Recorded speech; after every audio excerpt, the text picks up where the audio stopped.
Bien, bonjour à toutes et tous. Merci d'être venus à cette conférence de presse annuelle et merci à celles et ceux qui sont en visio.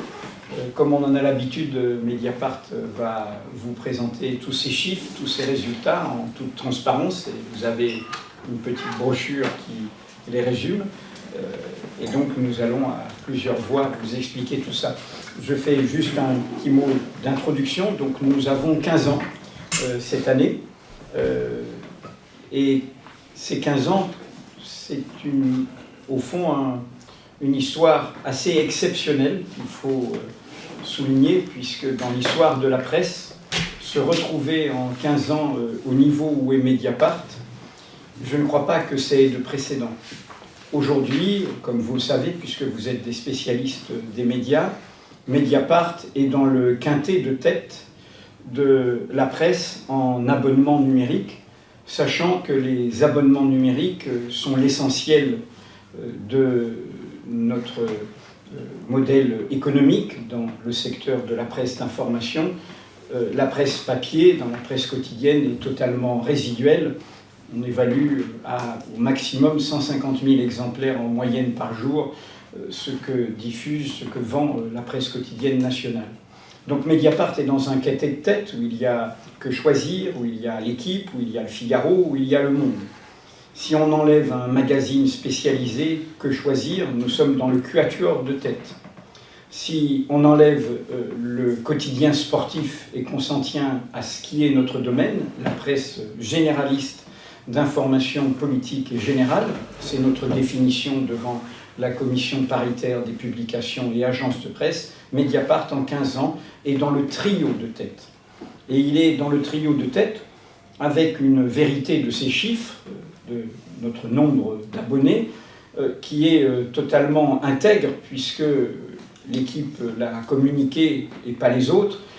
Les autres ont une partie de leurs abonnements qui sont faits avec des partenariats, voire une large partie, avec des prestataires, avec des accords de commercialisation, avec d'autres opérateurs. Dans notre cas, ce sont des abonnements totalement obtenus dans une relation avec nos abonnés, sans aucun artifice, ni partenariat avec des plateformes, ni partenariat avec des opérateurs téléphoniques, et évidemment, en termes de revenus, ni publicité, ni subvention. Donc, ce que nous voulons célébrer devant vous pour ces 15 ans, c'est le fait que Mediapart est un modèle résolument à part, comme le dit quelque part son nom, Mediapart, c'est aussi un média à part. Cette intégrité, cette absence d'artifice se joue dans le fait d'avoir fait cette réussite en étant pionnier sur ce modèle payant, à l'époque où pas grand monde n'y croyait, et nous avons été suivis au vu de notre réussite, mais nous l'avons fait maintenant, dans toutes ces dimensions, ce rapport très particulier qui fait pour nous la durabilité de confiance dans un journal, qui est la relation très particulière entre un journal et ses lecteurs. C'est pour ça qu'on fait aussi cet exercice de transparence.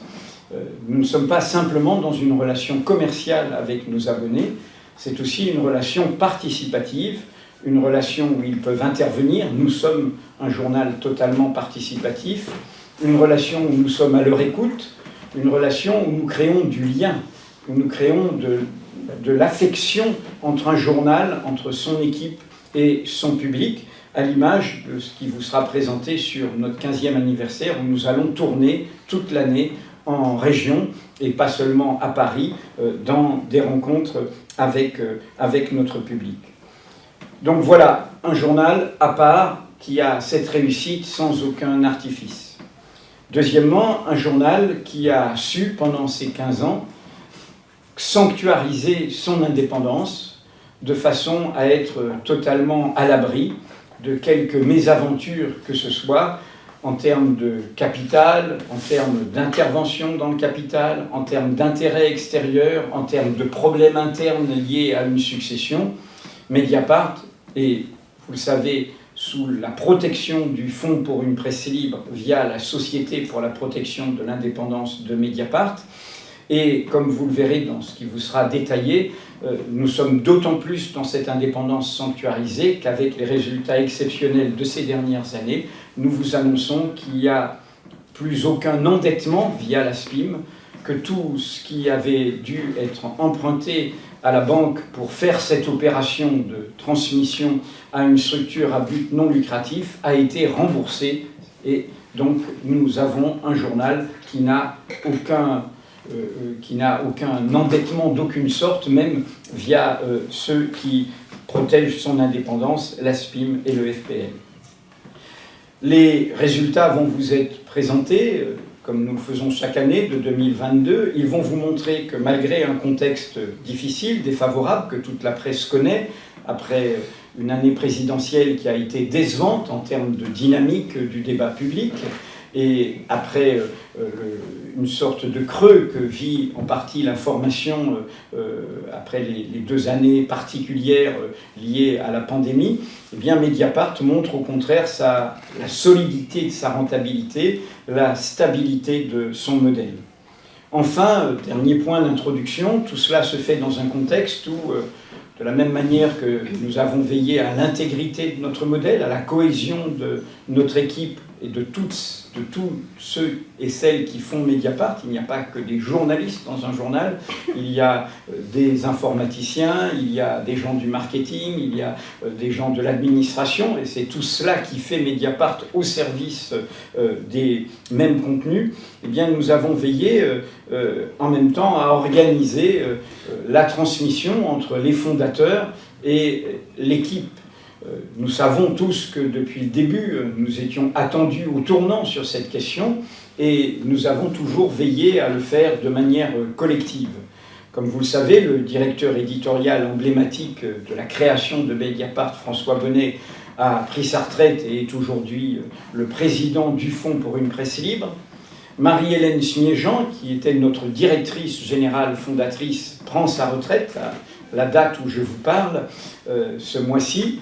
Et lui succède, le vote a eu lieu en conseil d'administration ce mois-ci, lui succède celle qui était directrice administrative et financière, Cécile Sour, qui est à ma gauche, qui est désormais la directrice générale de Mediapart, mandataire social au même titre que le président et directeur de publication que je suis. La transmission pour l'entreprise est faite au niveau de Cécile, qui désormais tient l'ensemble de la gestion de Mediapart au nom de toute l'équipe qui est autour de moi. Olivier Grange-Labat, qui anime toute l'équipe d'informaticiens, de techniciens qui permettent à ce journal d'être accessible et de se développer, avec également Julie Soquel, qui est derrière et qui est la responsable du marketing, avec Renaud Creus, qui est là le responsable de toutes les équipes de communication, les liens avec les réseaux sociaux, et Karine Fouteau, ainsi que Stéphane Aliès, qui lui anime la conférence de rédaction, donc il est à l'étage en dessous, qui sont les directeurs éditoriaux de Mediapart, qui ont pris la succession de François Bonnet, déjà depuis maintenant 5 ans, qu'ils animent et dirigent la rédaction. On a aussi Cédric Lepécuchel qui est à distance. Ah d'accord, oui, je ne le voyais pas sur l'écran. Le directeur du service abonné, que notre service abonné se situe à Poitiers. Il devait être là avec nous aujourd'hui et en raison des mouvements sociaux actuels, il n'a pas pu prendre le train, mais il est bien à distance et il pourra répondre à des questions éventuellement plus tard. Donc l'équipe est au complet. Et donc pour terminer sur cette transmission, comme nous disons, elle est en cours d'achèvement. Ce sont des processus collectifs et évidemment, ma succession est évidemment un processus que nous organisons ensemble, collectivement, et que nous vous annoncerons quand ce processus sera achevé. Ce n'est pas aujourd'hui que c'est le cas. Je reste le directeur et le président de Mediapart pour le mandat d'1 an, puisque nos mandats sont toujours d'1 an, le mandat d'1 an à venir. Je passe donc la parole à Cécile Sour, qui va vous présenter tout ce qui est ici déjà, et je voudrais souligner que dans cette brochure, il y a tous ces petits ronds qui vous montrent combien il y a eu une progression exceptionnelle en 15 ans et qui résume de 2008 à 2015 ce que Mediapart a réussi à faire par l'effort de l'ensemble de ses équipes. Merci. Donc je vais vous parler des résultats 2022 de Mediapart, comme on le fait chaque année, avec un retour sur les éléments marquants des résultats de l'année passée. On a appelé ça un modèle solide, puisque c'est dans la continuité de ce qu'on vous a déjà dit l'année dernière notamment, à commencer par l'évolution de nos abonnements. Traditionnellement, on partage ces chiffres-là avec vous.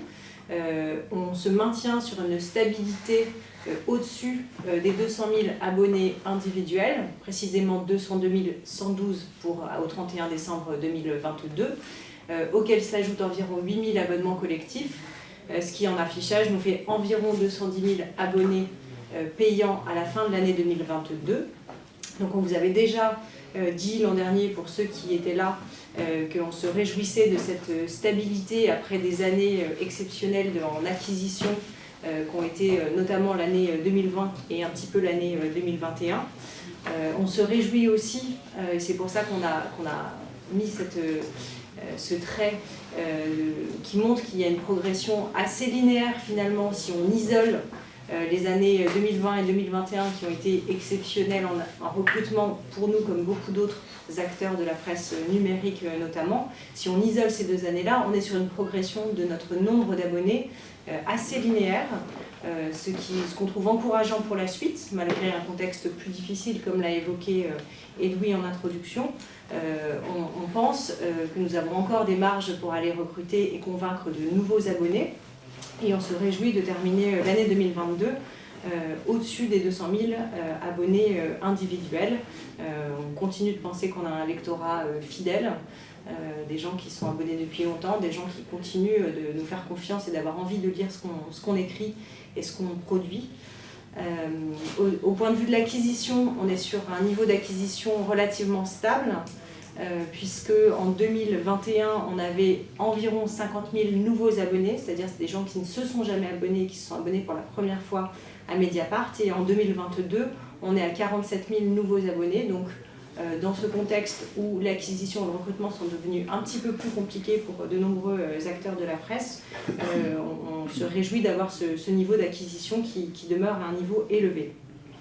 Et autre phénomène notable, la diminution de notre churn mensuel, qu'on attribue évidemment à toutes nos actions en termes de rétention et de fidélisation, que ce soit au niveau de ce qu'on écrit, au niveau de la qualité de nos produits, au niveau de la relation qu'on a aussi avec nos abonnés pour comprendre leurs attentes, essayer de s'adapter aussi.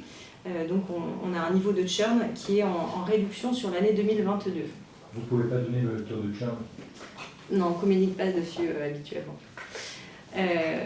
En termes de chiffre d'affaires annuel, là aussi, on est sur une tendance stable, puisqu'on termine l'année à 21,2 millions d'euros de chiffre d'affaires environ.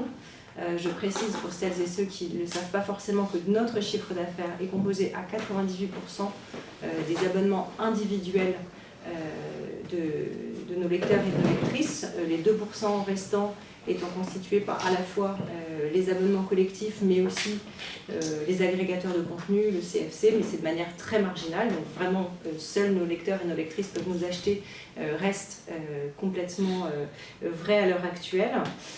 Donc ce chiffre d'affaires est stable par rapport à l'année 2021. Et on note, en rentrant plus dans le détail, une progression de notre chiffre d'affaires généré par l'abonnement via mobile. On sait que l'application mobile représente le premier usage de nos lecteurs et de nos lectrices. On est beaucoup consommé par nos abonnés sur l'application mobile. On sait que c'est un outil de fidélisation et de rétention et on remarque que ça devient aussi une piste pour l'abonnement. Et enfin, au niveau des abonnements institutionnels, on a une petite progression du chiffre d'affaires de 9%, même si en termes de masse globale de chiffre d'affaires généré, ça reste marginal par rapport à l'abonnement individuel des particuliers. En termes de résultats nets, Mediapart affiche un résultat net à fin d'année 2022 d'environ 2,6 millions d'euros, avec un taux de rentabilité qui demeure très élevé à 12%. Alors certes, c'est en diminution par rapport aux 2 années exceptionnelles antérieures où on avait eu des résultats nets de l'ordre de 4 millions d'euros, liés à cette croissance incroyable qu'on avait connue pendant la crise Covid notamment. On demeure néanmoins à un niveau de résultat très élevé qui va nous permettre plusieurs choses. Edwin l'a dit en introduction, ça nous permet de finir de rembourser l'emprunt souscrit dans le cadre du rachat des titres de Mediapart. Donc à fin d'année 2022, Mediapart n'a plus aucun endettement et pourra de ce fait consacrer les prochains résultats, qu'on espère évidemment bénéficiaires également, à la constitution de réserves et à l'investissement. Ce bon résultat de 2022 nous permet aussi de poursuivre notre politique de participation au bon résultat de l'entreprise, puisque nous allons verser quasiment 500 000 € au printemps 2023 à l'ensemble des salariés de l'entreprise, avec cette spécificité qu'à Mediapart, toutes les personnes présentes à temps complet dans l'entreprise sur toute l'année perçoivent le même montant. C'est notre façon de traduire en acte le fait que tous les métiers de l'entreprise sont importants et que peu importe son niveau de revenus, son ancienneté, son métier, la participation est la même pour tout le monde. Ces bons résultats nous permettent aussi de poursuivre la constitution progressive de réserves financières. Donc à ce jour, on affiche des réserves d'un montant de 1,3 million d'euros précisément. On entend poursuivre la constitution de réserves dans les années à venir, puisque l'indépendance de Mediapart, son indépendance en termes éditorial, son indépendance capitalistique, doit aussi s'accompagner pour nous d'une indépendance financière, c'est-à-dire qu'en cas de besoin, en cas de tournant majeur dans les modes d'information, on veut pouvoir autofinancer ces virages ou ces éventuelles difficultés. Et pour nous, être vraiment indépendant, c'est aussi être indépendant financièrement, c'est-à-dire pouvoir compter seulement sur nous-mêmes pour financer d'éventuels développements ultérieurs.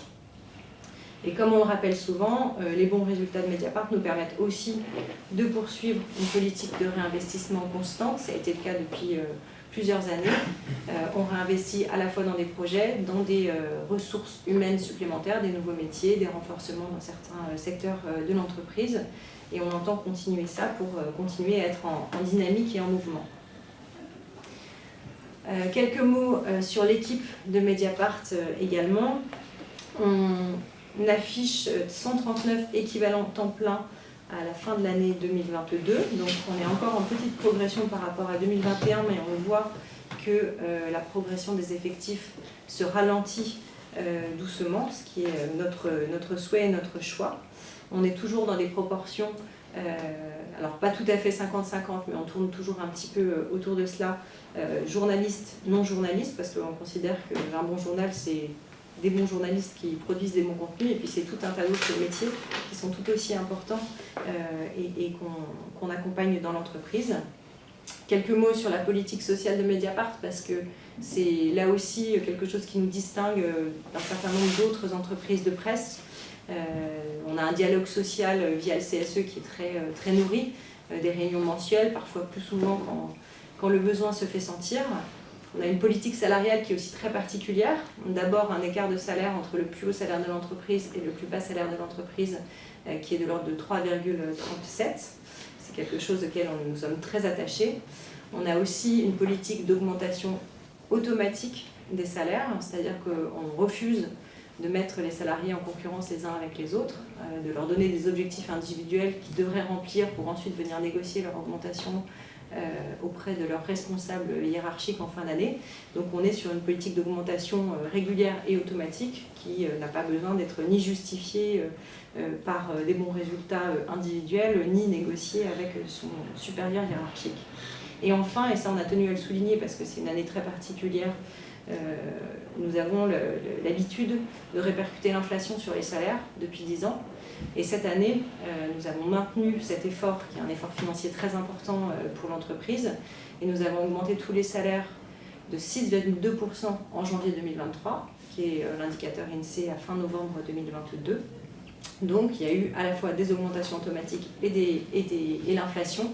Ça a été un effort important sur les finances de l'entreprise, mais on tenait à le souligner parce que ça marque là aussi une distinction par rapport à aux choix que font d'autres entreprises. On se réjouit par ailleurs d'avoir atteint la note de 100 sur 100 à l'indicateur égalité professionnelle homme-femme en 2022. On poursuit notre effort de formation, puisqu'à côté des contributions obligatoires que toutes les entreprises doivent verser pour la formation, Mediapart engage chaque année environ 100 000 € de dépenses pour former les collaborateurs et les collaboratrices, que ce soit sur des formations collectives autour de valeurs ou de sujets d'intérêt commun, ou des formations individuelles pour accompagner les compétences, les faire évoluer, les rafraîchir quand il y a besoin. Et donc c'est un effort qu'on veut poursuivre par la suite. On a évidemment, ça ne vous étonnera pas, une attention soutenue aux conditions de travail et au bien-être des salariés. On a un pôle RH qui est très attentif aux salariés de l'entreprise. On essaie d'accompagner au mieux chacun et chacune. Et enfin, on est très actif aussi sur la question des diversités, notamment dans le cadre du recrutement, mais pas seulement. On a un partenariat avec l'association La Chance. On essaye de discuter aussi avec d'autres rédactions pour essayer d'essaimer des bonnes pratiques et d'en recueillir aussi quand il y en a ailleurs. Donc on est très actif aussi sur cette valeur-là. Mediapart a 15 ans, et Edoui vous le disait en introduction. On voulait vous en dire quelques mots pour vous dire comment on a choisi de célébrer les 15 ans. Le premier choix qu'on a fait, c'est celui d'aller à la rencontre des lecteurs, des lectrices, mais aussi à la rencontre des gens qui ne nous connaissent pas encore. Pourquoi? Déjà parce que c'est quelque chose qui est important pour nous. On tient à être la voix des gens qui n'en ont pas forcément, à être vraiment le journal des gens normaux. On se rend compte, il y a beaucoup de pluie qui tombe en même temps, ça me perturbe un peu. C'est pour saluer les 15 ans. C'est la nature. La tempête, voilà, la tempête éclate à l'occasion des 15 ans de Mediapart. Donc on avait envie d'aller à la rencontre des gens.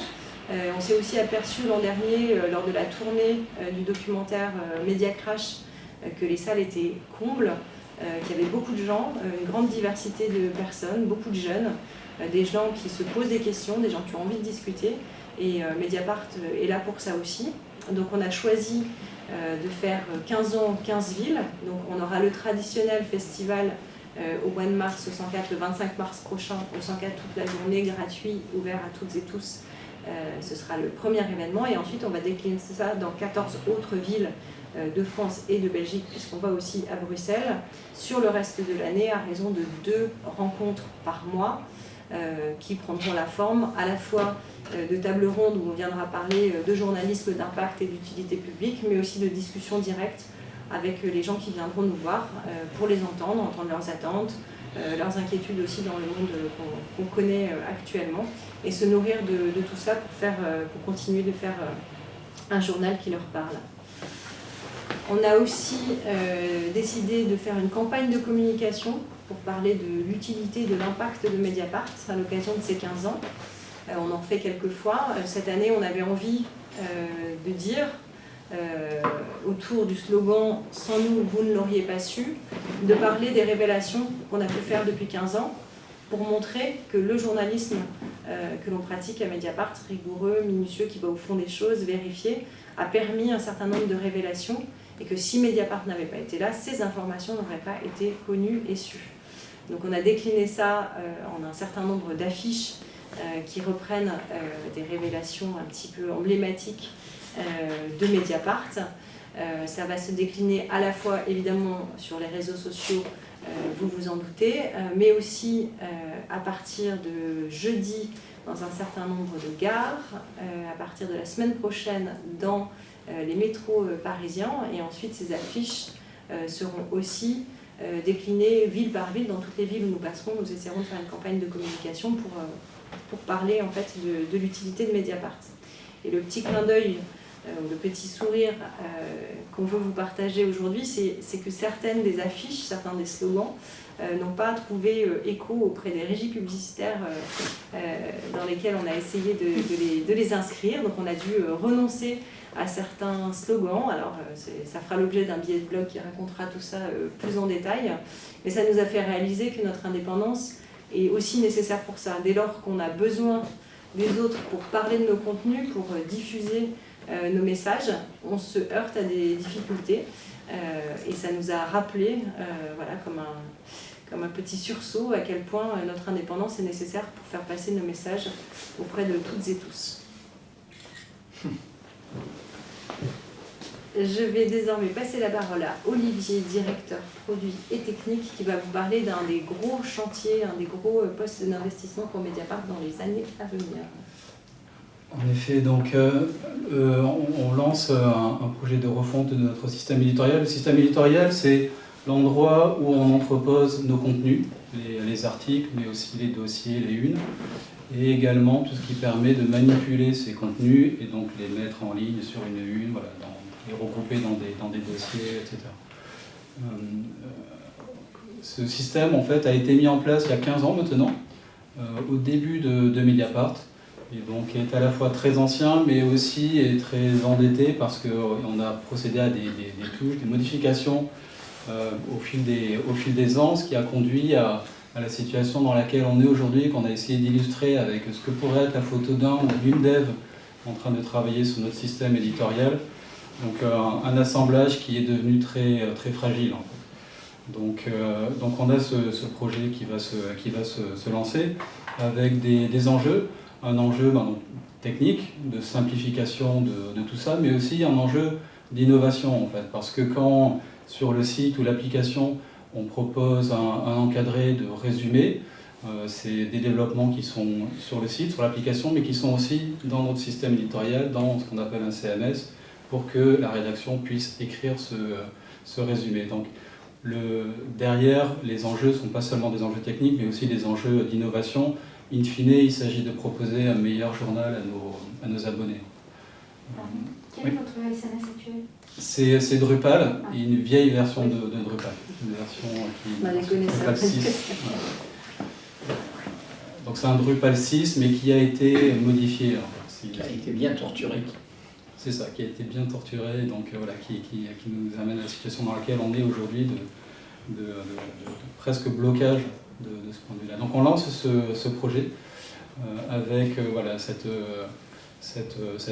envie, in fine, de proposer un meilleur journal à nos abonnés, et on le fait évidemment, comme Edoui l'a rappelé, sans subvention, ni privée, ni publique. Donc il s'agit d'investissements sur fonds propres. Et on sait, et vous le savez aussi, travaillant dans les médias, qu'un projet comme celui-là, en particulier dans un journal, ce sont des investissements qui sont considérables. Si les budgets étaient à combien pour l'instant? C'est difficile d'arriver sur le bon chiffre. On a estimé qu'il fallait une équipe autour de 4-5 personnes. Je pense que ce sera pendant 2 ans à peu près. J'avais pas prévu de donner une estimation. Mais c'est un ordre de grandeur environ. Alors, il faut savoir que, pareil, je n'avais pas prévu, mais puisque vous m'invitez à le faire, le système éditorial a des ramifications ensuite sur le site et l'application. C'est-à-dire que quand sur le site ou l'application vous consultez des commentaires, par exemple, ou bien quand vous vous connectez, in fine, il s'agit derrière de ce système. C'est Drupal qui, à un moment donné, donne l'autorisation de se connecter et dit voilà, c'est un profil qui est un profil journaliste ou un profil abonné, par exemple. Donc, ce que je veux dire par là, c'est qu'en fait, quand on va lancer ce projet-là, on va aussi devoir se poser la question de certaines fonctionnalités du site et de l'application. C'est ce qui conduit à cette estimation qui est importante et ces investissements qui sont importants aussi. Voilà, donc c'est une illustration. C'est des équipes que vous avez déjà en interne ou Pardon ? C'est des équipes que vous avez déjà en interne En partie. Et donc on va également staffer pour lancer ce projet. Et donc c'est une illustration de ce qui est aussi été dit par Cécile d'un Mediapart qui est composé à la fois de journalistes et aussi de non-journalistes et tous les métiers qu'on a pu citer. On aurait pu aussi parler de métiers de designers aussi, ou des métiers qui sont chargés de concevoir nos produits, sites, applications, tunnel d'abonnement à partir de notre compréhension des usages par les abonnés. Je souligne ce que tu viens de dire, puisque vous connaissez tout le secteur. Dans tous les autres entreprises de médias, des projets de cette ampleur sont faits avec des subventions publiques. C'est-à-dire qu'on présente, on budgète et on présente la douloureuse aux commissions, aux structures d'aide à la presse. Ce qui crée une situation de dépendance aux fonds publics que nous contestons, et y compris des projets parfois vaniteux ou prétentieux pour absolument avoir ces subventions publiques. C'est très malsain, et conformément aux engagements que nous avons défendus, y compris depuis la création de notre syndicat professionnel, le syndicat de la presse indépendante d'information en ligne. Comme vient de le dire Olivier, nous financerons tout cela sur fonds propres. Je passe la parole à Karine Foutot, co-directrice éditoriale, qui va nous parler un petit peu des grandes orientations éditoriales et innovations éditoriales. Oui, moi, je voulais partager un peu avec vous le plaisir de fabriquer ce journal éditorialement tous les jours, et toujours avec en tête qu'on s'adresse au plus grand nombre, aux plus jeunes, aux classes populaires, voilà, un public qu'on imagine le plus divers possible, et c'est ça toujours qu'on a en tête. Alors, sur les questions d'écologie, vous savez, le journal s'est investi sur ce champ-là depuis des années déjà. On a une équipe bien constituée. C'est évidemment un enjeu historique, mondial, civilisationnel. Donc pour nous, c'est absolument essentiel d'être aux avant-postes sur ces questions. Et là, on a décidé de passer à l'étape supérieure, d'accélérer en constituant une sorte de task force transversale à la rédaction, qui fait que finalement, d'une manière ou d'une autre, tout le monde s'intéresse de près ou de loin à ces questions d'écologie, en plus du pôle qui est déjà constitué de 3 personnes. Et cette task force, l'idée de cette task force, c'est en gros mettre tous nos outils, notre méthodologie d'investigation au service de ces questions, voilà, pour être plus fort sur les questions de lobby, d'influence, de regarder du côté des décideurs, là où se prennent les décisions, parce que vous savez aussi, ça c'est un peu notre marque de fabrique, je pense, à Mediapart, c'est qu'on a une vision assez engagée de l'écologie. On considère que c'est pas une fatalité, que le dérèglement climatique n'est pas une fatalité, qu'il y a des responsables, qu'il y a des victimes, et que les responsables sont à chercher du côté des personnes qui prennent les décisions, qui savent beaucoup de choses, qui ont les rênes entre leurs mains et qui pourraient faire différemment, qui ont connaissance. Donc c'est à nous de déjouer ces mécanismes, de montrer la dernière enquête qu'on a publiée il y a quelques jours, c'était hier, tout simplement, sur ces élus qui ont des actions totales et qui pour autant se permettent d'intervenir dans le débat public sur des dossiers qui concernent Total Énergie. Donc voilà, là, notre idée, c'est de mettre toutes nos forces là-dessus et de monter le plus possible en puissance. Là, je vois à l'écran cette charte de l'écologie de Mediapart. Peut-être vous pourriez la retrouver. On l'a signée au moment de la COP de cet automne qui a eu lieu en Égypte. Et là, elle traduit assez bien ce que je viens de vous dire sur cette vision politique qu'on a de ces questions écologiques. Et puis la journée totale, c'est aussi qui marque, c'est une journée qu'on a un événement public qui a eu lieu en début d'année, fin janvier, à la Cité Fertile à Pantin, et qui visait à faire dialoguer, échanger tout un tas d'acteurs qui connaissent particulièrement bien cette entreprise pour en décortiquer les enjeux. C'était formidable, ça marque aussi notre lien avec les lecteurs. C'est ce qu'on retrouve dans notre campagne des 15 ans, mais c'est un fil conducteur pour toute notre activité journalistique. On considère que nous, journalistes, on doit aller au-devant de nos lecteurs, qu'on doit les rencontrer, qu'on doit être capable d'écouter leurs questions, leurs critiques, qu'on est au niveau de tout le monde, quoi. On n'a plus de piédestal journalistique, et il faut les rencontrer, être à leur écoute et répondre à toutes leurs questions. C'est une journée qui a super bien fonctionné et dont on est assez fiers. Je voulais vous parler aussi sur les questions d'écologie. Oui, on a une newsletter qui est publiée tous les 15 jours sur ces questions, qui rassemble tous nos contenus et qui fonctionne très bien, puisqu'elle elle recueille, elle compte 71 000 abonnés, donc ce qui est assez considérable. Et puis, vous dire aussi que vous savez que Mediapart essaye dans ses pratiques internes d'être en accord avec les valeurs qu'on défend dans nos colonnes. Et donc nos pratiques aussi évoluent. On a diffusé un questionnaire à l'ensemble de l'équipe pour s'assurer que l'ensemble de l'équipe est prêt à s'impliquer davantage pour qu'on fasse mieux, pour qu'on diminue notre empreinte carbone en tant qu'entreprise. On s'oriente aussi vers un bilan carbone. On a déjà différents audits qui sont en cours sur nos usages mail, notre activité mail, et on est décidé à faire le plus possible pour qu'en interne aussi, on s'améliore et qu'on réduise notre empreinte carbone.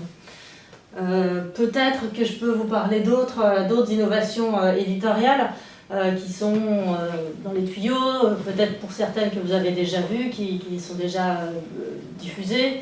Un peu dans la suite du documentaire Média Crash, dont vous avez entendu parler l'année dernière, qui s'occupait de la concentration des médias. Là, on est assez fiers d'un documentaire qui va être bientôt diffusé sur les guet-apens homophobes. Donc, c'est comment des hommes se sont retrouvés piégés pour être parfois volés, humiliés, blessés, frappés parce qu'ils étaient gays. Et ce documentaire, donc, qui est d'un assez long format, on va le diffuser dans les semaines qui viennent. C'est 3 personnes principalement de la rédaction qui s'y sont qui l'ont réalisé. C'est Mathieu Magnaudet, Sarah Brex et David Perrotin. Peut-être parmi les autres innovations éditoriales, toutes ces innovations dont je vous parle, là, elles ont le fil conducteur de ces projets, c'est toujours de nous rapprocher de notre public, d'être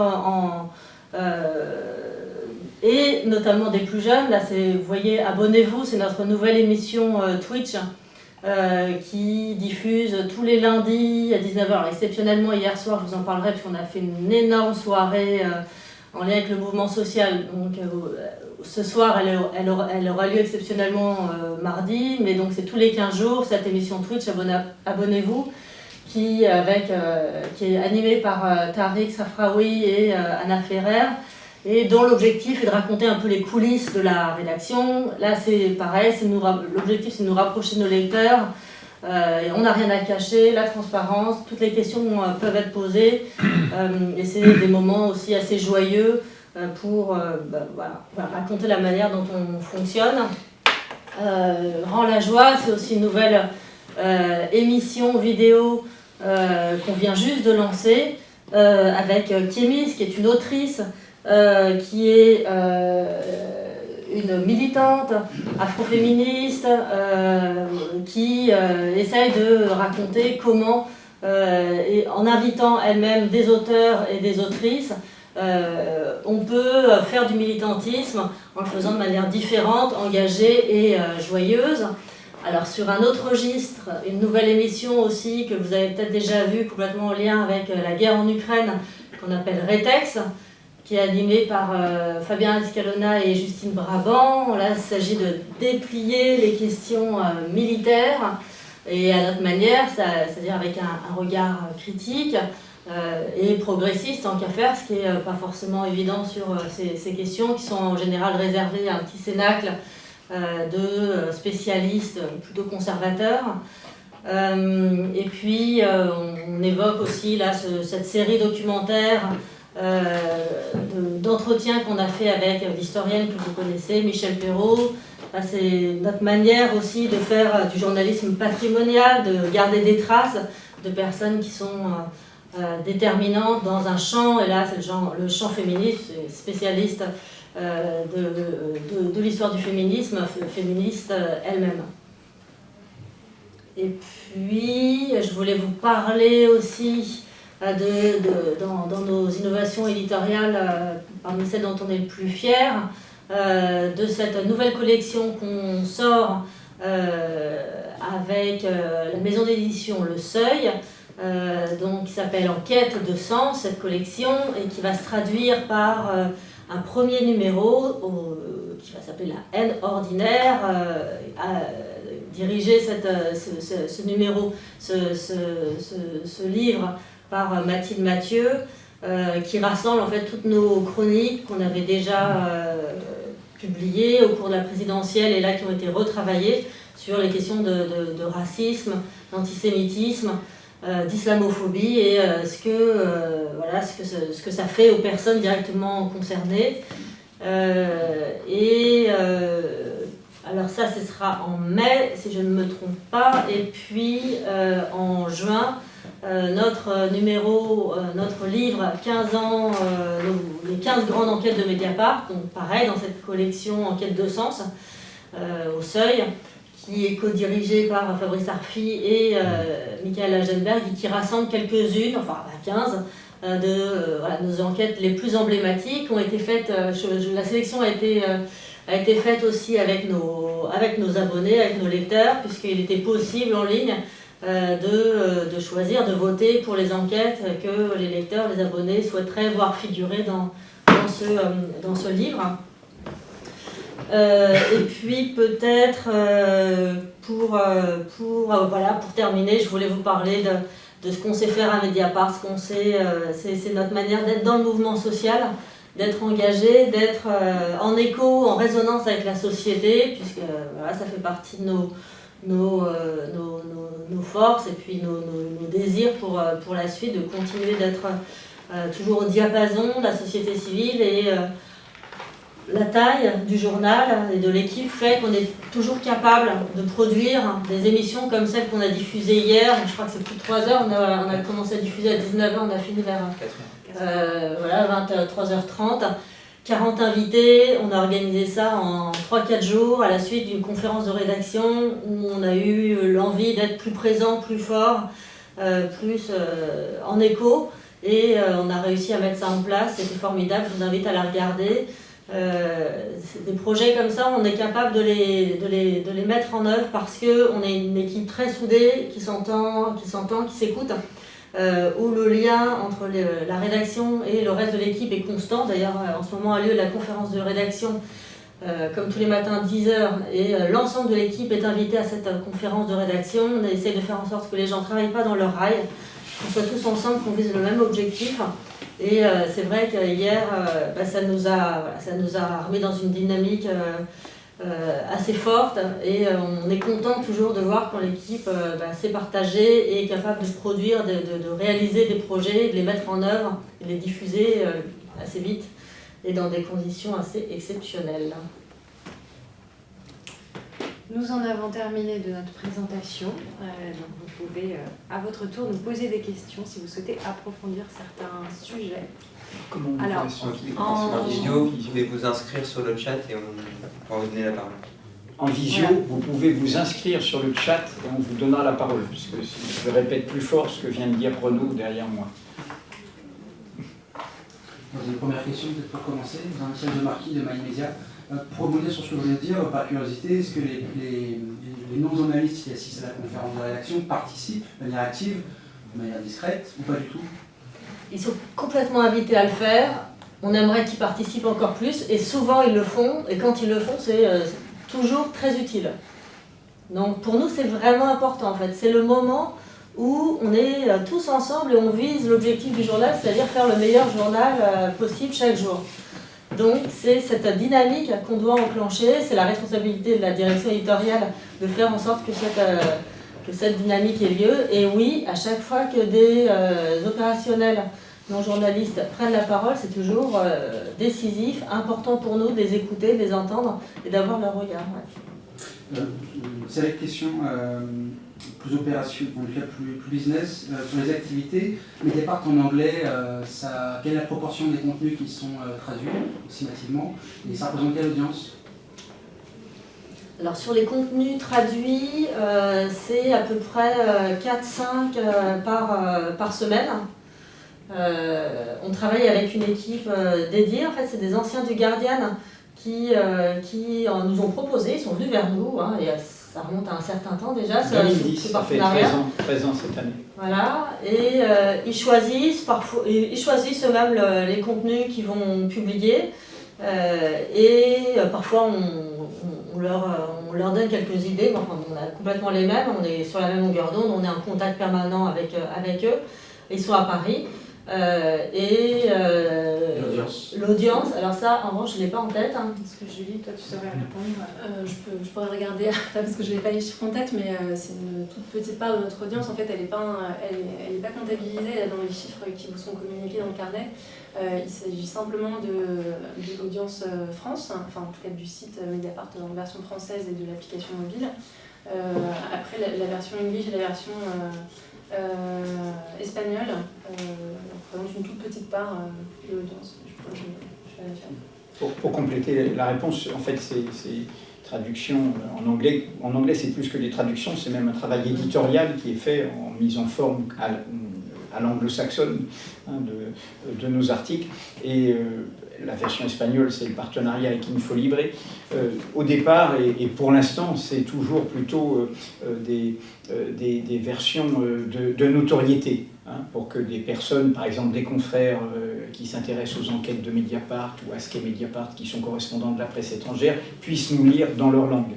C'est plutôt cela. Actuellement, nous n'avons pas, à ce stade, c'est parmi nos discussions, fait d'investissement, je dirais, de stratégie commerciale, de stratégie d'abonnement spécifique, de vraiment travailler sur tout ça, même si on ne l'exclut pas à l'avenir. Il y a beaucoup plus, mais actuellement, vous ne les voyez pas tant sur le site, c'est plutôt sur InfoLibre, beaucoup plus de traduction en espagnol, parce que c'est un partenariat entre deux journaux, et InfoLibre reprend beaucoup de nos articles sur son édition en espagnol. Pour l'avenir, parmi tout ce dont on a discuté, se posera peut-être la question de quel est le bon usage. Est-ce que c'est un usage commercial? Est-ce que c'est un usage de plus grande visibilité encore? Puisque, comme vous le savez, un journal numérique, sa particularité, c'est d'être un journal sans frontières, autre que la langue. Et donc, c'est une question qui est en devenir pour nous. En tout cas, nous ne faisons pas des traductions automatiques comme font d'autres. Nous faisons des vraies traductions, un vrai travail journalistique, que ce soit en espagnol ou que ce soit en anglais. Si j'ai bien compris, il y a une question, il y a une réflexion qui est amorcée sur une monétisation. Ou non. Peut-être qu'au contraire, le plus intéressant pour faire connaître à l'étranger encore plus la marque Mediapart, ce serait que ces contenus qui ne sont peut-être pas un enjeu commercial soient en accès libre. Les deux hypothèses peuvent se défendre. Ça peut peut-être résoudre la question problématique du tassement, du recrutement d'abonnés que vous avez, que l'ensemble du marché a, autour de 210 000, 215 000 pour Mediapart. On voit que ça se tasse un peu pour l'ensemble des médias qui sont plus matures que les autres. Je compléterai la question, où sont vos gisements de croissance? Rendez-vous dans un an. Je veux dire, même si je vois bien tout ce paysage, nous donnons pour l'instant, à la date où nous parlons, tous les moyens pour continuer à avoir une croissance cette année. Donc c'est pour ça que je dis rendez-vous dans un an, c'est une bataille. En tout cas, le message, y compris en interne là, c'est par rapport aux événements que nous avons, qu'ils soient internationaux ou nationaux, c'est de se donner les moyens pour recruter. Parce que nous sommes un journal utile dans le contexte actuel, c'est tout le sens de notre campagne, il y a une utilité de notre journalisme, c'est un journalisme d'impact, et c'est un journalisme que nous pensons intègre, non pas que nous serions humainement plus intègres que d'autres, mais que nous nous sommes donné les moyens d'une intégrité collective. Et donc, pour l'instant, nous voyons bien ce contexte, mais nous donnons tous les moyens pour résister à ce tassement. Donc, rendez-vous dans un an et on verra si ce tassement continue et nous concerne. Sur l'offre audio, notamment les podcasts, quels sont vos projets ou les objectifs derrière? Alors, on a un projet de podcast de Pascal Ariello, qui est une ancienne de Radio France et qui est maintenant à Mediapart depuis plusieurs années, qui avait déjà diffusé avec nous à Mediapart un podcast de très grande qualité sur les comparutions immédiates. Elle s'était rendue à l'intérieur de différents tribunaux et avait pu enregistrer des audiences et discuter avec tout l'appareil judiciaire sur ces questions. Et là, elle travaille sur un nouveau podcast qui concerne des situations, des personnes faisant des choix limites. Je ne vous en dis pas plus parce qu'on aura l'occasion, il est en cours de finalisation. Donc ça fait partie des projets sur lesquels on travaille. Pour l'instant, la manière dont on réfléchit à cette question, c'est comment on propose à Mediapart des podcasts qui sont en accord avec ce qu'on produit dans le journal. C'est-à-dire, qu'est-ce qu'on peut apporter en termes de révélation, qu'est-ce qu'on peut apporter en termes d'archives spécifiques qui n'auraient pas déjà été publiées. Donc voilà, c'est plutôt dans cet esprit-là qu'on travaille. Changement de stratégie, j'ai cru comprendre que vous vouliez constituer un peu un trésor de guerre, comme a pu le faire le Canard enchaîné par exemple à une certaine époque. Est-ce que ça ne signifie pas que vous avez arrêté maintenant d'investir dans l'éditorial, parce que vous avez recruté beaucoup de journalistes? J'ai l'impression que vous suspendez un petit peu ces recrutements et que vous voulez constituer cette indépendance financière dont vous parlez. Donc, comme vous ne versez pas de dividendes, l'intérêt pour vous, c'est maintenant de constituer ce trésor de guerre. Alors, on compte continuer à faire les deux, c'est-à-dire qu'on sait que justement, au moment où la croissance se tasse, il faut continuer d'investir dans de nouveaux projets, dans de nouvelles ressources pour garder une dynamique ou reprendre une dynamique d'acquisition plus forte. Donc on veut faire les deux. Et c'est aussi pour ça qu'on espère et qu'on va tout faire pour que les résultats continuent à être fortement bénéficiaires, parce qu'on veut à la fois constituer des réserves en cas de besoin, et on veut continuer à réinvestir. On ne va pas du tout geler les investissements. On pense que ce serait une erreur stratégique d'arrêter d'investir maintenant, alors qu'il y a beaucoup de nouveaux défis qui se posent pour les médias numériques. Tout le monde se pose des questions, on le sait très bien, et on le lit dans toutes les études qui sortent. On est toutes et tous confrontés aux mêmes difficultés, aux mêmes questionnements, et nous on pense qu'il faut y répondre justement en continuant d'investir, en faisant des choix, mais en continuant d'investir. Mais le nombre de journalistes va pas augmenter par exemple? Alors, peut-être que si, un petit peu à la marge. Alors, on ne va pas doubler l'effectif de la rédaction, a priori, dans les 2 ans, mais on a des thématiques qu'on souhaite renforcer, l'écologie, l'extrême droite, qui est une grosse préoccupation éditoriale pour nous. Donc, on n'exclut pas du tout de renforcer aussi les équipes journalistiques. Il a fortement augmenté ces 3 dernières années. Donc, comme toujours dans une rédaction, c'est un organisme vivant. Quand il y a une forte augmentation, il faut aussi bien l'intégrer, bien la stabiliser. Mais encore une fois, le choix tout à fait responsable de Mediapart, conforme à la gestion de Mediapart depuis le début, de faire des réserves, ne se fera jamais au détriment de l'investissement. Nous veillerons toujours à faire les deux. Simplement, nous sommes je parlais de notre situation à part, nous sommes assez lucides sur cette situation à part, donc nous n'avons aucun artifice des autres. Nous n'avons pas un milliardaire propriétaire, nous refusons les subventions, nous n'avons pas de partenariat avec les plateformes, et ainsi de suite. Donc il est responsable de notre côté, maintenant que nous pouvons nous y consacrer, de constituer progressivement des réserves sans le faire au détriment de l'investissement. Ça a été dit par Olivier, dans les investissements, c'est un investissement éditorial que l'investissement sur le CMS. C'est au service de l'accessibilité, des fonctionnalités, de la stabilité, de la richesse du journal tel que les lecteurs le découvrent. Justement, je ne sais pas que vous ayez parlé, je ne l'ai pas lu en détail, mais du Fonds pour la presse libre, et donc des développements potentiels, de la relation avec Mediapart. Enfin, c'est un gros sujet. Je suis ressortissante d'un petit média indépendant, et le FPL est pour nous un beau projet. Alors, il est présenté, il est rappelé dans la brochure, mais je ne peux pas m'exprimer sur le FPL. Le FPL nous protège, mais nous je crois que sa directrice générale, Charlotte Clavreul, est dans les murs, vous pouvez lui poser. Nous avons inventé le FPL au service de l'écosystème de la profession. Donc ce fonds de dotation se développe, reçoit des dons est fait avec une commission stratégique, toutes sortes d'aides, de manière totalement indépendante de Mediapart, avec ses propres critères, même s'il y a dans son conseil de représentants des salariés de Mediapart, y sont, puisque c'est une invention de Mediapart, et il nous protège. L'autre façon d'aider l'écosystème, c'est de sanctuariser le capital de Mediapart. Mais nous tenons, en respect de ce que nous avons inventé, à une frontière étanche, même s'il y a un partenariat d'idées entre le FPL et nous. Je rappelle que le FPL ne peut pas aider financièrement Mediapart. Aucun flux financier ne peut aller du FPL à Mediapart. En revanche, Mediapart est tenu chaque année de renvoyer une partie de ses résultats pour financer le FPL.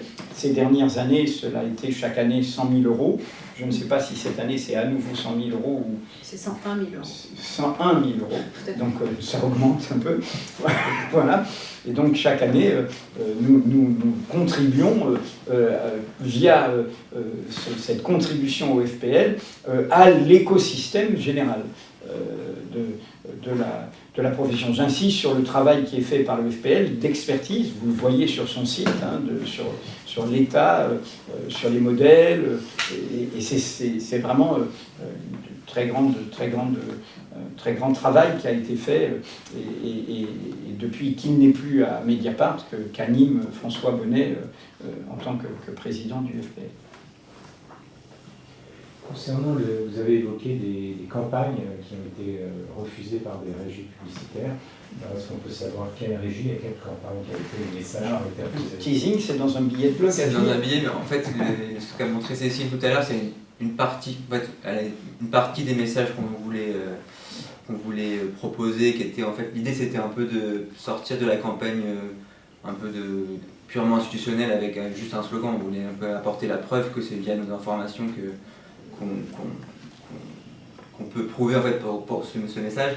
Donc en fait on avait proposé sur vous voyez les affiches ici, sur un ton un peu ironique des grandes enquêtes pour un peu interpeller les lecteurs. En fait on a eu des divergences, on va dire, d'interprétation de ce qu'est une information, de ce qu'est un fait entre nous et la régie publicitaire. C'est Média Transport pour le métro en Ile-de-France et à Paris. Donc on a un peu ajusté, on aura une partie des messages qui ont été retoqués, qui seront en affichage sauvage, qui seront sur les réseaux sociaux. Donc en fait voilà, on avait envie quand même d'être présent un peu, parce que voilà, comme disait Cécile aussi, cette année on s'est dit on va être dans 15 villes, on va être dans l'espace public, donc on veut aussi faire des campagnes pas seulement numériques, être aussi dans l'espace public, aussi physiquement, via de l'affichage, via tout ça. Donc on avait cette envie-là, donc on s'est un peu frotté aux limites de cet exercice, mais on va réussir à les contourner via d'autres biais. Et à contrario, est-ce qu'il y a des régies qui ont intégralement accepté les messages? Non, parce que là, pour l'instant, on n'a pas encore avancé puisque cette campagne va être déclinée dans toutes les autres villes où on va se rendre. Donc on va commencer à se frotter aux autres régies.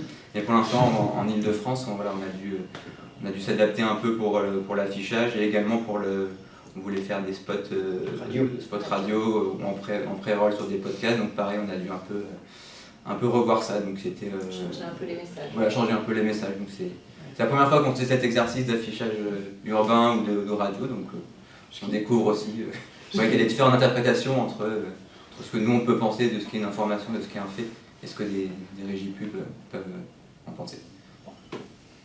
On racontera tout ça. Ils avaient que c'était une opinion, c'est ça qui était diffusé?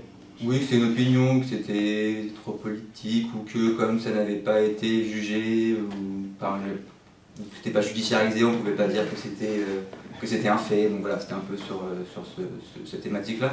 Mais comme disait lui, on va raconter tout ça pour le gros lancement de la campagne lundi prochain. On va raconter un peu tout ça, d'où on est parti, où on est arrivé, et puis voilà, pour un peu raconter comment ça se passe. Je pense que le public ne sait pas trop comment arrive une affiche dans le métro, donc raconter un peu comment, en tant que média indépendant, c'est aussi compliqué de porter un message qui soit autre que juste l'info par-delà ou juste un slogan, quoi. C'est essayer de prouver cette utilité, c'est compliqué dans cet espace public, malgré tout. Voilà. L'impôt a été divisé par 2 cette année? Oui. Oui. Comment vous voulez-vous expliquer? Vous parlez dans le détail. Comme les résultats sont moins importants, les impôts sont moins importants. Ouais. Comme on a fait un résultat d'exploitation moins important que... C'est la cité de temps? Oui. Comment? Oui. Le bénéfice, c'est pas vraiment cité de temps? Oui. Ouais, mais Ah oui, parce que le parce que résultat ça d'exploitation a a chuté aussi. On a fait considérablement. 2 années hyper exceptionnelles en 20 et 21. Voilà. Donc, les impôts diminuent, de même malheureusement que la participation pour les salariés, même si elle reste à un niveau important. De fait, le résultat d'exploitation fait qu'on a des versements moins élevés sur les impôts, sur les bénéfices. Mais j'insiste, c'est-à-dire qu'elle n'est pas dans la brochure, la courbe qu'a montré Cécile au tout début, avec ce trait noir, montre, c'est-à-dire qu'on voit très bien, si tu peux la remonter, là, on voit très bien comment il y a eu ce côté exceptionnel, parce que Mediapart a été au rendez-vous de cet événement qui a troublé tout le monde, c'est avant. Mais ça, c'est le résultat. C'est le résultat, oui. Celle-là, il y a celle-là pour les abonnements. Voilà, il y a celle-là et celle-là pour les abonnements, pareil. On voit bien qu'il y a une sorte de... il y a un trend qui reste, c'est pour ça que Ça veut dire que vous pensez que ça peut continuer. 2023, ça peut continuer. Cette... Je pense que ça peut continuer. Après, peut-être que je vais être démenti, mais je pense que justement ces deux traits noirs montrent qu'il y a une tendance qui reste positive et nous donnons les moyens de continuer. Et puis il y a eu ce moment exceptionnel dans le cadre de...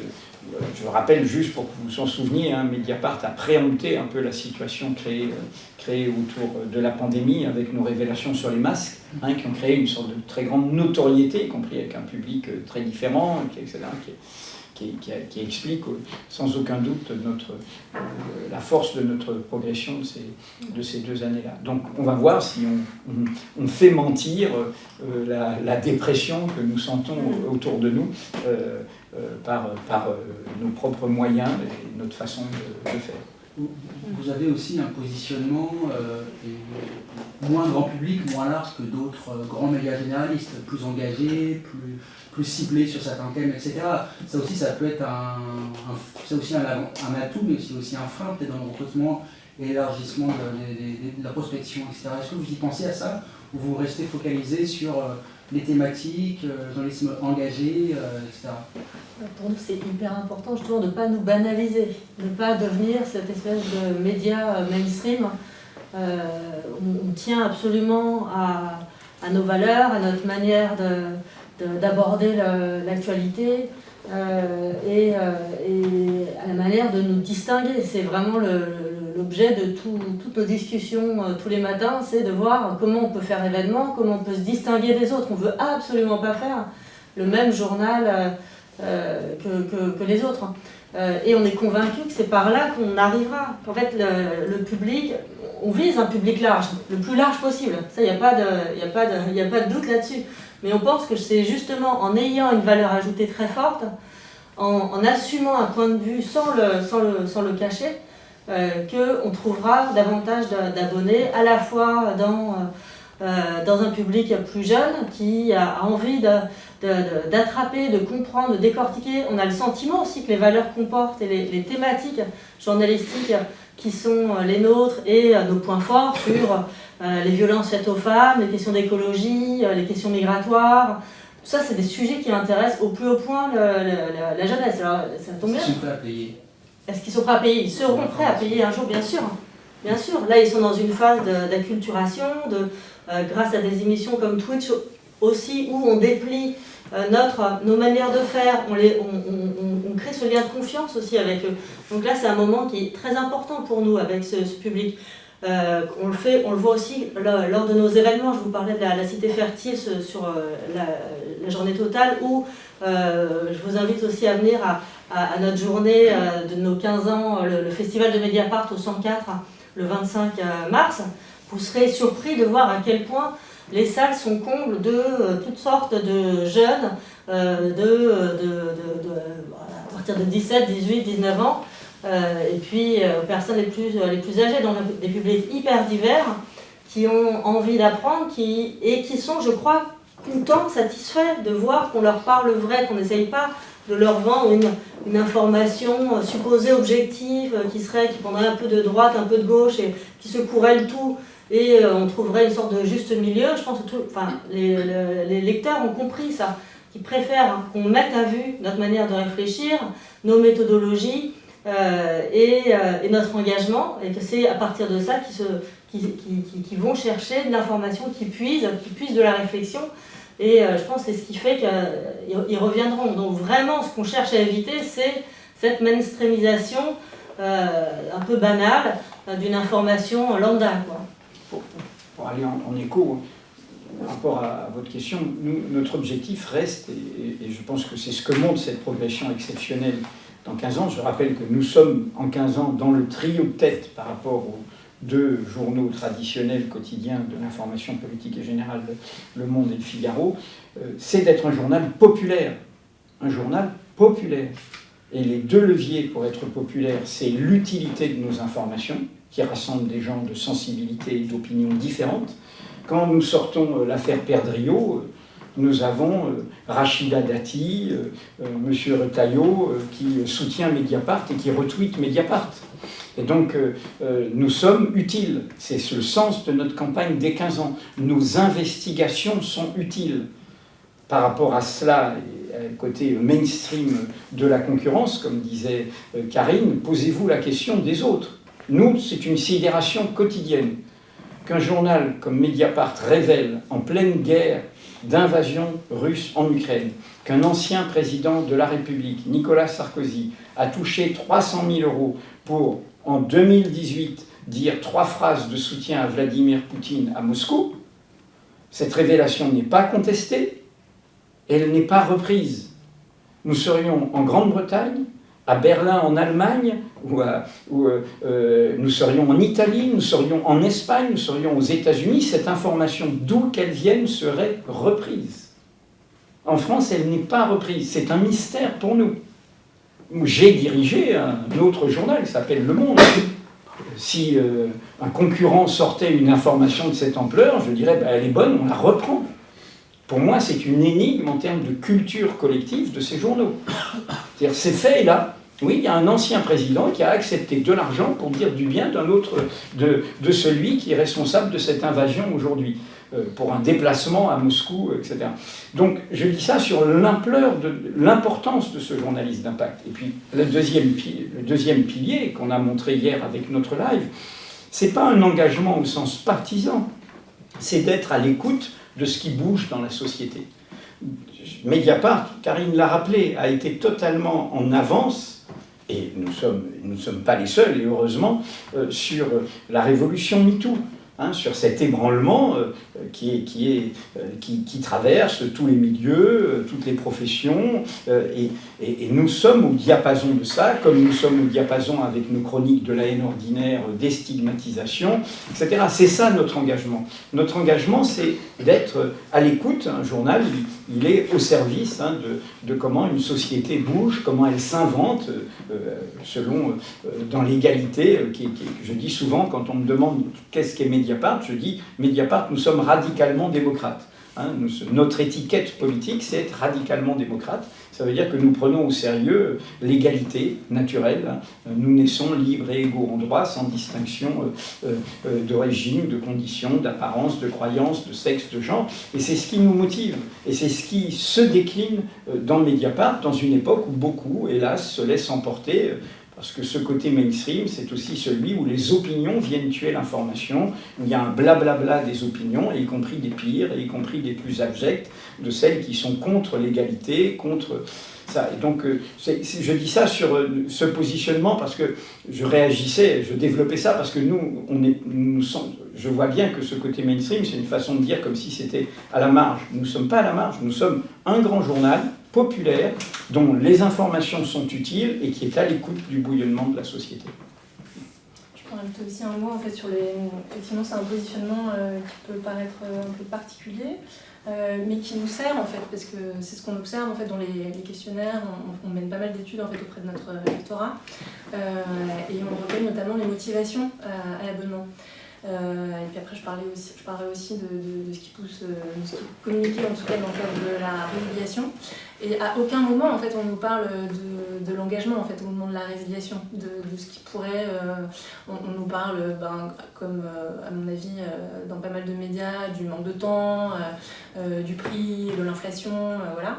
Mais jamais, en fait, du positionnement du journal tel que vous l'envisagez. Mais par contre, au moment du recrutement, c'est ce qui peut aussi booster la motivation, en fait, à rejoindre Mediapart. Parmi tous les motifs de souscription à l'abonnement, il y en a 3 qui ressortent très très largement. C'est la confiance, en fait, que les lecteurs nous accordent. En fait, ils ont confiance en les informations qu'on leur propose. C'est la qualité des informations qu'on leur sert. Et puis aussi, c'est le soutien en l'indépendance de Mediapart. Il y a vraiment, en fait, pour le coup, une démarche un peu engagée de leur part, en fait, à vouloir soutenir un média engagé. Donc on va le rappeler en plusieurs occasions, à chaque fois dans tous nos leviers, marketing, communication, etc. On rappelle, en fait, ces valeurs-là, en fait, et on voit bien, en fait, à quel point elles sont bien comprises, finalement, de la part de nos lecteurs, puisque c'est ce qu'ils viennent chercher à Mediapart. Et ils viennent chercher aussi un peu de sens, en fait. Nous, on est là pour, effectivement, pour rebondir sur ce que disait Edoui, pour écouter le chaos et pour le rendre intelligible, en fait, pour donner des clés de compréhension dans ce monde dans lequel tout le monde évolue. Donc de rendre aussi ce chaos plus accessible, plus intelligible pour que les gens après s'en saisissent, et puis ensuite, effectivement, que ça découle après sur des impacts dans la société. On est là pour traduire ça et je pense que c'est plutôt bien compris. En parlant de lectorat, vous avez sa proportion par tranche d'âge au niveau des abonnés?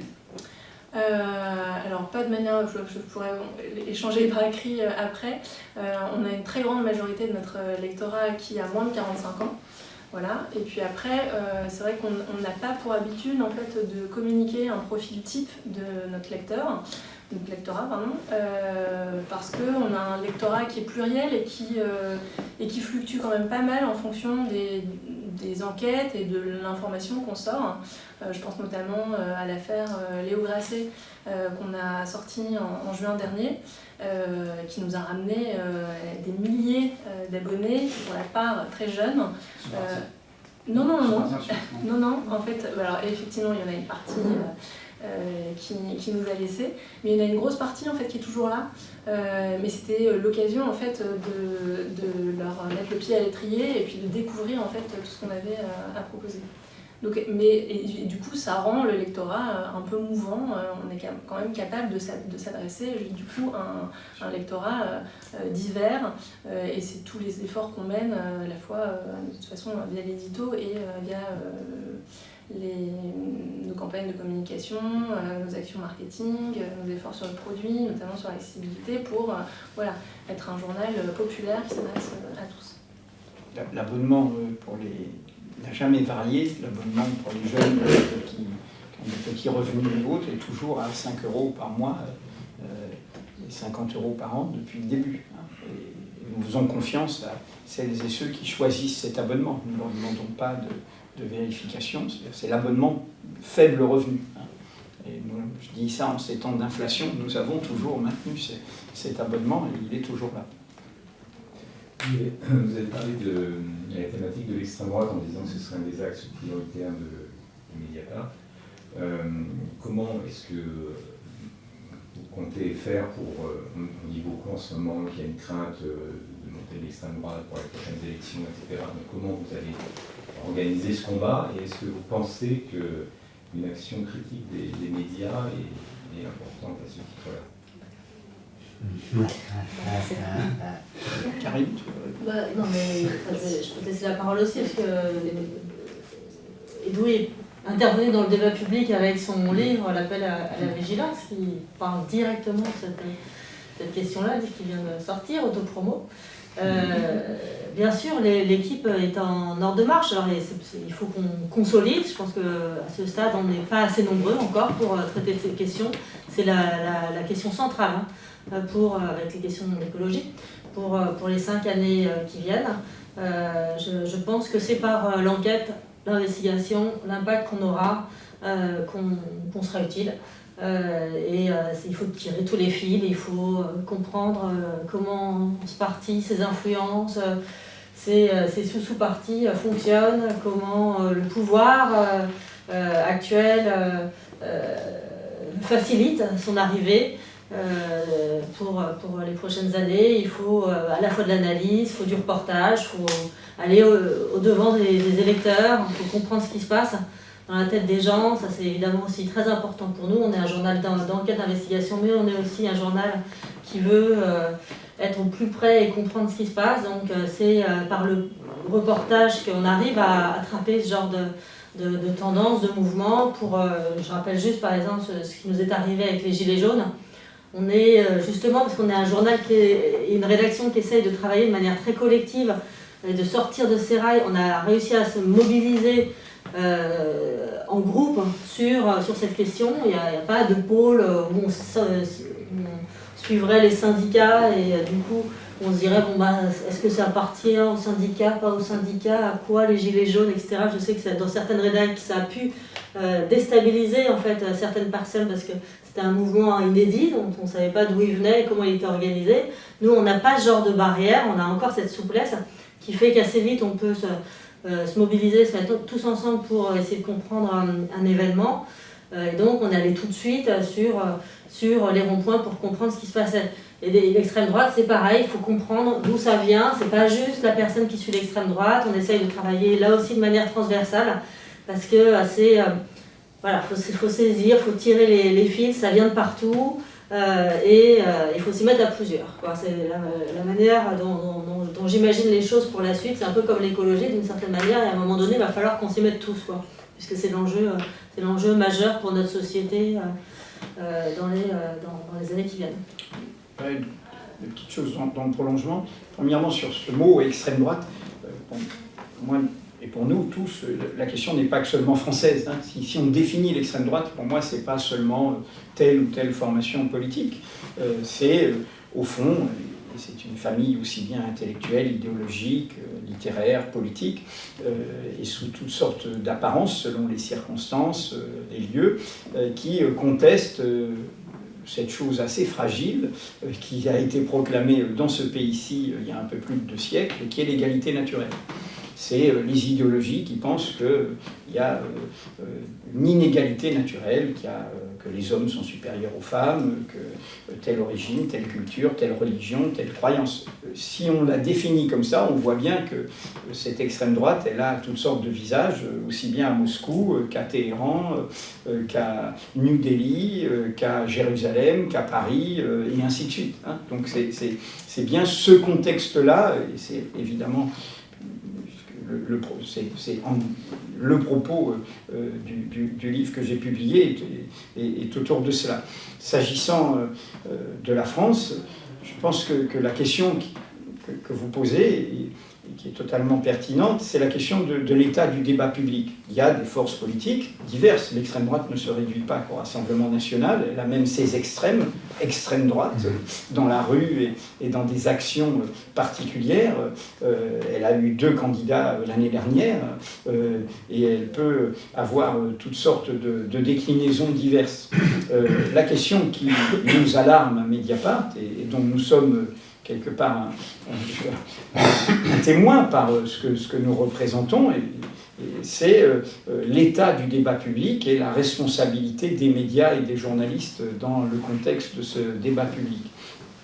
C'est vrai que l'alerte que nous lançons, et que je développe dans ce livre, mais qui était déjà lancée par Mediapart, et que nous avons exprimé quand il y a eu des commissions d'enquête parlementaires, que j'ai exprimé dans des rendez-vous que j'ai eus au ministère de la Culture tout à fait officiels, qui est ce problème, qui est de la régulation de l'espace médiatique. Je considère que dans une démocratie, on ne peut pas avoir en accès libre sur des biens publics qui sont des chaînes hertziennes, des radios et des télévisions, des chaînes d'opinion qui violent les principes de la démocratie. La démocratie, c'est fragile. La démocratie doit se défendre, doit se protéger. On a le droit d'avoir des opinions tout à fait contraires, mais il est tout à fait dangereux que la puissance publique et le régulateur, en l'occurrence l'ARCOM, donnent des médias d'audience libre.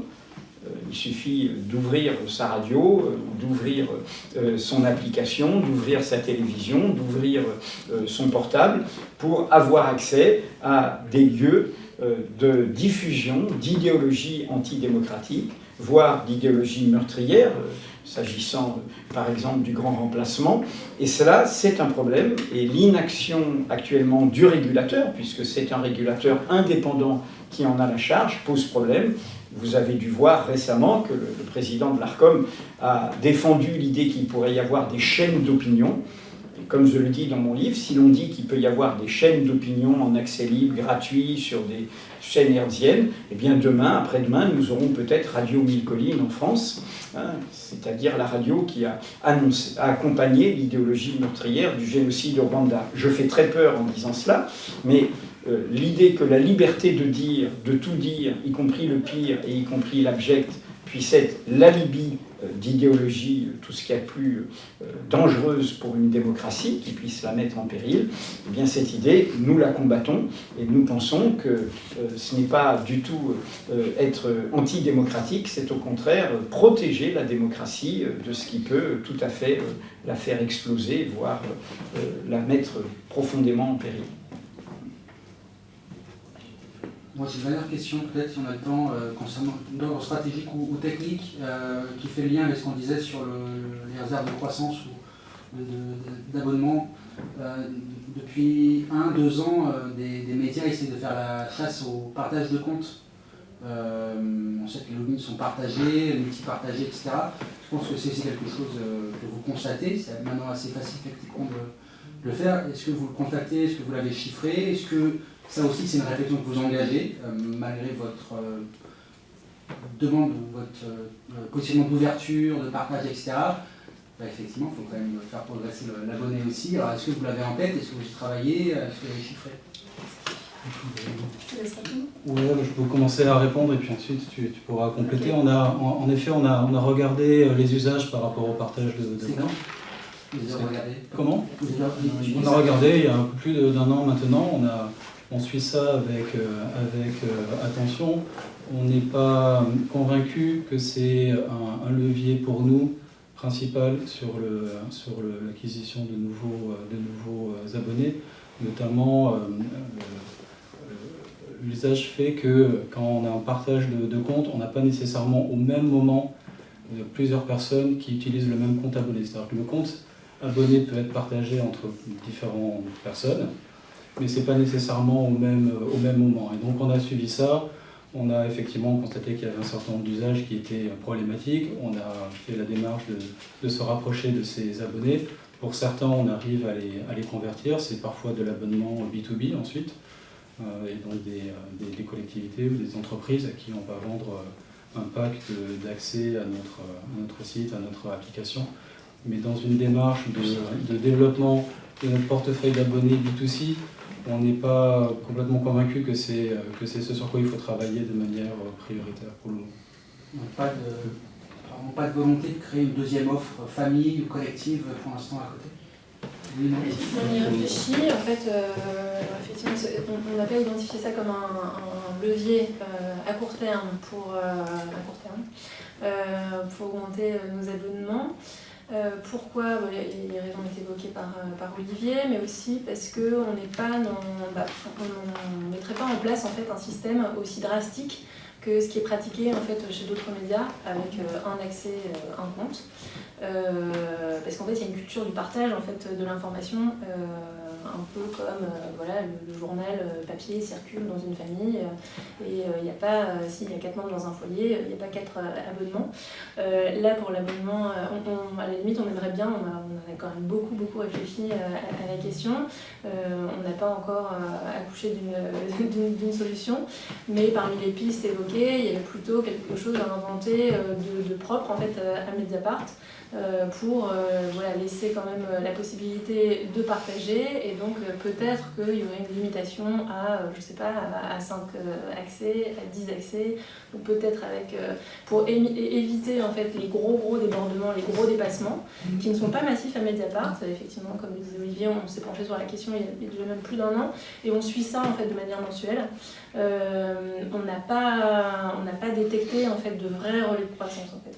Ça se situe pas là parce qu'on n'a pas envie de mettre en place quelque chose de drastique. Ça pourrait l'être en fait si on décidait vraiment de limiter un accès à un compte. Là franchement ce serait cohérent, mais ça viendrait en fait en contradiction avec toutes les autres techniques en fait,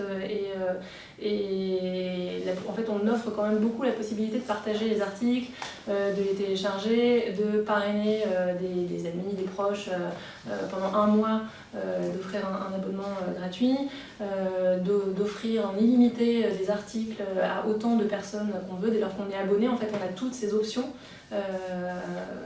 activées. Et donc, ce serait pas très cohérent en fait avec ces leviers-là qui constituent déjà en fait des leviers, non pas d'acquisition d'abonnés, mais d'acquisition de leads, enfin d'adresses mail. Donc, on est plutôt dans cette démarche de travailler la génération de prospects pour ensuite les convertir, et non pas de limiter à tout prix l'accès à l'information.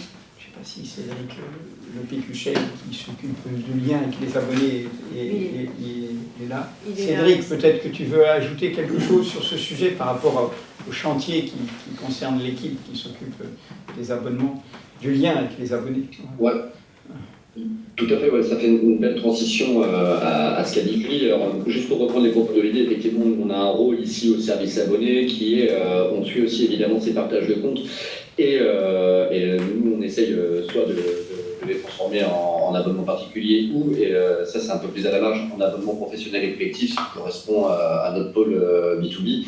D'ailleurs, nous on estime qu'on a justement un Mediapart aussi plus divers, qui va un peu plus vers les jeunes, qui est aussi populaire. Ça va aussi passer par les abonnements professionnels et collectifs. Actuellement, ce qu'on développe ici en B2B, c'est on a musclé un peu le jeu. On va aller de plus en plus aussi vers nos abonnés professionnels. On travaille énormément aussi avec nos services techniques afin de pouvoir développer à la fois des offres, des accès qui vont nous permettre d'aller toucher de plus en plus de monde.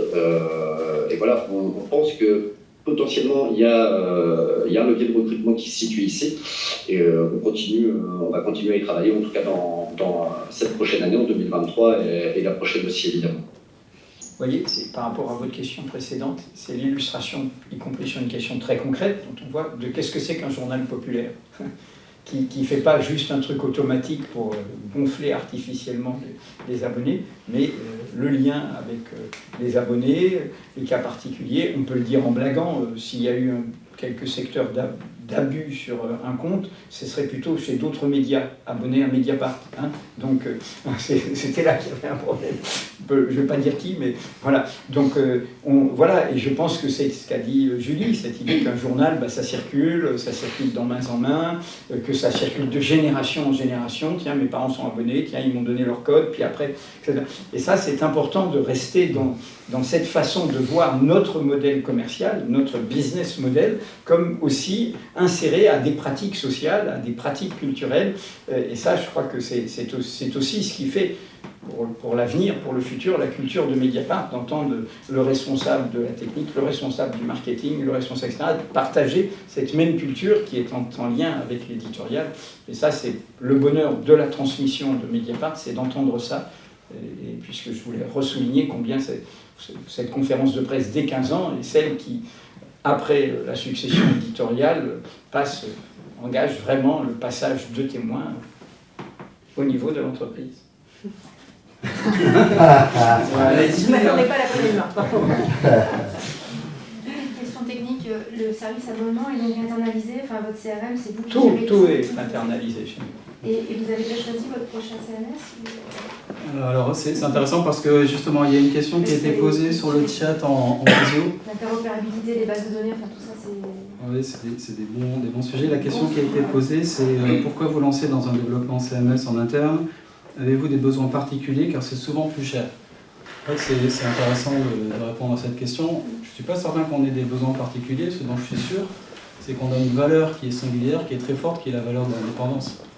Et donc quand on fait le constat qu'il faut lancer une refonte de notre CMS, on a un premier choix qui est face à nous, qui est de prendre un outil sur étagère commercial, ou bien de se lancer dans un chantier de développement en interne de notre CMS. Et ce choix, pour nous, il a été très rapide, en fait.